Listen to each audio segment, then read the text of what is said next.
South India shopping mall the wedding Mantra సరికొత్త wedding collection South India shopping mall. Sir Pawan Kalyan గారిది ఒక్క buzz రావాలి కానీ అది ట్రెండింగ్ అయిపోతుంది అంతే. అంత క్రేజ్ ఆయనకి, అంత ఫాలోయింగ్ ఆయనకి.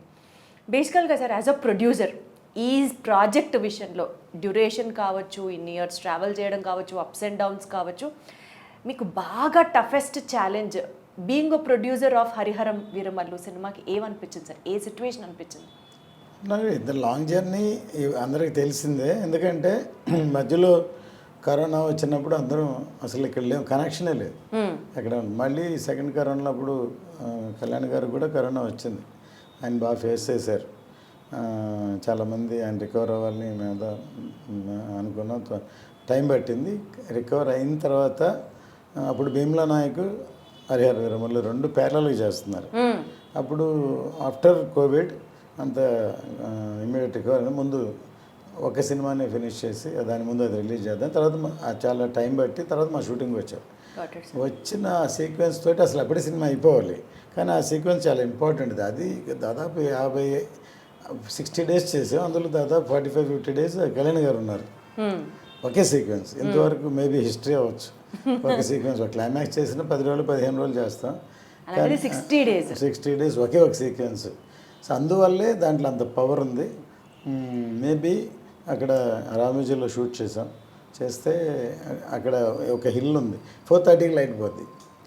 4:30 సాయంత్రానికి 4:30కి. జనరల్గా 4:30 to 6 ఒక సాఫ్ట్ లైట్ ఉంటుంది. అప్పుడు బాగా ఫాస్ట్గా హార్ష్గా ఉన్నప్పుడు అందరూ టైర్ చేయలేరు, ఎక్కువ వర్క్ జరుగుతుంది. అలాగే అన్ని రోజుల్లో డైలీ 1.5 hours 2 hours పోతే అది 50 రోజుల్లో అదో 15 రోజులు 20 రోజులు పోయినట్టే లెక్క. అంతే అంతే. అంటే అటువంటి లొకేషన్ మేము చూస్ చేసాం. అక్కడ ఒక టాప్ హిల్లో ఉండాలని అవుట్డోర్. సో అందువల్ల బాగా టైం పట్టింది. అది ఛాలెంజింగ్ సీన్ అంటారా? ఛాలెంజింగ్ అని కాదు, దాన్ని బాగా కష్టపడి డీటెయిలింగ్గా తీయాల్సిన సీన్ అది. అది అంత కష్టపడినందుకు దాన్ని అన్ని కెమెరాలతోటి అన్ని రోజులు షూట్ చేసిన అది చూసి ఎడిట్ చేయడానికే 3 months పట్టింది. ఒక్క సీన్ ఎడిట్ చేయడానికి 3 నెలలు. అన్ని కెమెరాలు ఉన్నాయి, అన్ని షాట్లు ఉన్నాయి, అంత ఉంది. దాన్ని అన్ని చూడాలి, సెలెక్ట్ చేయాలి. దాన్ని చేస్తేనే ఒక గ్రిప్ రావాలి కదా ఆ సీక్వెన్స్కి. 5 ఏళ్ళు ఎందుకు పట్టిందో ఇప్పుడు అర్థమవుతుంది సార్ మాకు. ఈ సినిమా స్టార్ట్ చేసినప్పుడు సినిమాకి దర్శకత్వం వహించింది క్రిష్ గారు. తర్వాత ఆయన తప్పుకొని మీ అబ్బాయి జ్యోతి గారు డైరెక్షన్ డిపార్ట్మెంట్ ఆయన ఓన్ చేసుకోవడం జరిగింది, ఆయన లీడ్ చేయడం జరిగింది. సరే, ఇది ఎందుకు జరిగింది అన్నది ఫస్ట్ క్వశ్చన్ అయితే, జ్యోతి గారు హ్యాండిల్ చేయడం ఇంత పెద్ద ప్రాజెక్ట్ అన్నది యాజ్ అ ప్రొడ్యూసర్గా ఇది ఒక రిస్కీ ఫేజ్ అని మీకు అనిపించిందా, అనిపించలేదా? లేదండి, ఇదన్నీ ఏమంటారంటే బై నేచర్ ఇది ఫేట్ అనమాట. ఇది మేము తను చెయ్యాలని మా అబ్బాయి అని లేకపోతే అని అనుకోలేదు. ఒక విధంగా తను ఈ కరోనా దాటి క్రిష్ గారు లాంగ్ జర్నీ చేసి వెయిటింగ్ అయ్యండి, ఆయనకి వేరే ప్రాజెక్ట్స్ ఉండి ఎవరికైనా సర్వేలు ఉంటుంది కదా, దాంతో వెళ్ళడం తను ఒక విధంగా కాపాడినట్టే అవుతుంది ప్రాజెక్ట్ని. ఒక విధంగా తప్పుకోవడమా? ఆయన తప్పుకోవడం కాదు, మా జ్యోతి ఎంటర్ అవ్వడం. తప్పుకోవడం కాదు, తప్పు అలానో. ఎందుకంటే ఒక విధంగా ఈ ప్రాజెక్టు ఈ లైన్ ఈ ఇన్స్పిరేషన్ స్టార్ట్ అవ్వడం మెయిన్ క్రిష్ గారే. ఆయన అసలు మేము ఫస్ట్ వేదాళం అనే సినిమాని రీమేక్ చేద్దాం అనుకున్నాం. అప్పుడు ఫస్ట్ డైరెక్టర్ సరే కుదరలేదు. తర్వాత ఫస్ట్ ఎలక్షన్ వచ్చింది. ఆ మధ్యలో ఒకసారి కృష్ణ గారు నాకు బాగా పరిచయం ఉంది. ఫస్ట్ గమ్యం సినిమాని చూసి నేను ఇప్పుడు తమిళ్ రైట్స్ కొనుక్కుని అప్పటి నుంచి పరిచయం. తర్వాత నాకు ఫోన్ చేశారు ఆయన, మణికర్ణిక సినిమా షూటింగ్ జరుగుతున్నా, సరే ఒకసారి మిమ్మల్ని కలుస్తాను, దగ్గర ఒక లైన్ ఉందని.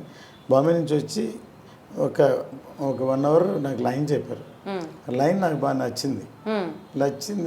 సరే విన్నాను, అది కళ్యాణ్ గారు చేస్తేనే బాగుంటుందని ఆయన చెప్పారు. సరే ఇది ఇట్లా ప్రాజెక్ట్ అవుద్ది అనుకోలేదు అప్పుడు.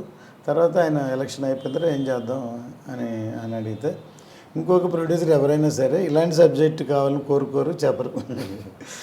అదే సినిమాని రీమేక్ చేసేద్దాం అంటే ఫాస్ట్గా అయిపోయేది మీరు అన్నట్టు.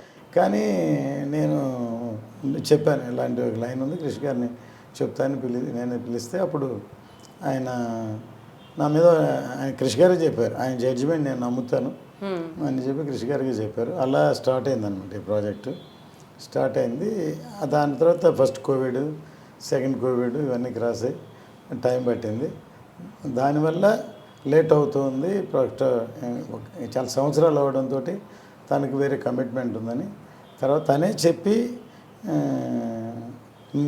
తన ఇష్టపరంగా తన జ్యోతిని చేయమని దాన్ని జ్యోతి గారు రెస్పాన్సిబిలిటీ తీసుకున్నప్పటి నుంచి ఇంకా ఎంత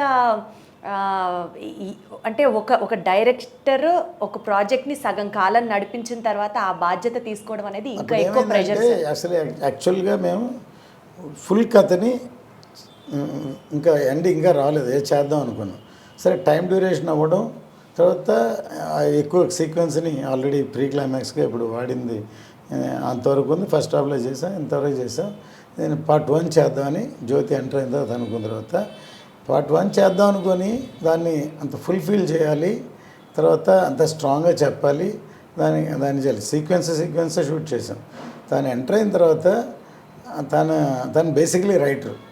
తను చదువుకునేటప్పుడే +2 చదువుతున్నప్పుడే స్నేహం కోసం స్క్రిప్ట్ ఇచ్చాడు తనకి. అప్పుడు ఆ స్క్రిప్టే చూస్తే ఒక ఫ్రెండ్షిప్ గురించి సబ్జెక్ట్ స్నేహం కోసం, అది ఒక ఎల్డర్లీ పీపుల్, మెచ్యూర్డ్ పీపుల్ రాసేది. నేను ఆ కథ ఫస్ట్ నాకు చెప్పలేదు, తను అసలు అప్పుడే మేబీ అక్కడి నుంచి స్టార్ట్ అయింది.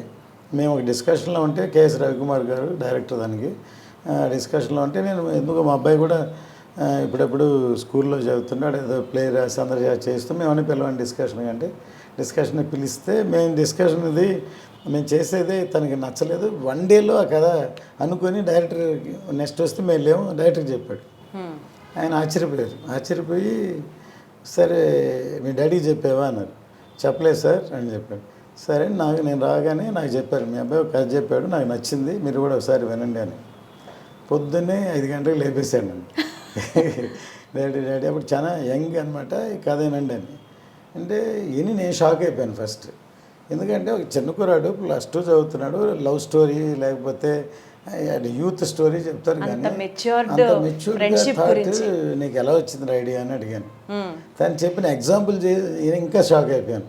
ఒక తెనాలి రామకృష్ణ, కృష్ణదేవరాయ ఇద్దరు ఫ్రెండ్స్ డాడీ, వాళ్ళిద్దరిని విడగొట్టడానికి ఒక స్త్రీని ప్రవేశించారు. అది షాక్ అయిపోయాను. సరే ఓకే, దానికి ఒక ఫ్లాష్ బ్యాక్ క్రియేట్ చేసి ఇది ఎలా చేశాను. ఇన్స్పిరేషన్ నాకు డైరెక్టర్ శంకర్ గారు, ఆయన కథని దాచి జెంటిల్మెన్లో మొత్తం కథ చెప్పి తర్వాత ఫ్లాష్ బ్యాక్ ఏంటని చెప్పారు. అది చెప్పాను, షాక్ అయిపోయి నవ్వి నేను డైరెక్టర్తో నచ్చిందని చెప్పాను. ఫస్ట్ దాంట్లో మెయిన్ శరత్ కుమార్, శివాజీ గణేషన్ గారు అని డిసైడ్ అయ్యి ఆయనకి అడ్వాన్స్ కూడా ఇచ్చాం. ఆ తర్వాత అది జరగలేదు, ప్రాజెక్టే డ్రాప్ చేద్దాం అనుకున్నా. తర్వాత కేసరావు కుమార్, విజయ్ కుమార్తో చేద్దామని అలాగే మొదలై తమిళలో చేసాం. ఇది ఎందుకు చెప్తున్నా అంటే తను ఇంతవరకు చేసిన అవకాశాలు 1-2 లవ్ స్టోరీలు చేశారు. ఇంత పెద్ద హీరోతోటి ఇటువంటి మెచ్యూర్డ్ సబ్జెక్టు తనకి దొరకడం ఒక అవకాశం, లేకపోతే దాన్ని ప్రూవ్ పోతున్నాడు అని చెప్పచ్చు, పోతున్నాడు అని చెప్పచ్చు. ప్లస్ ఇది కథ ఒక పరంగా ఒక పైగా అయితే టెక్నాలజీ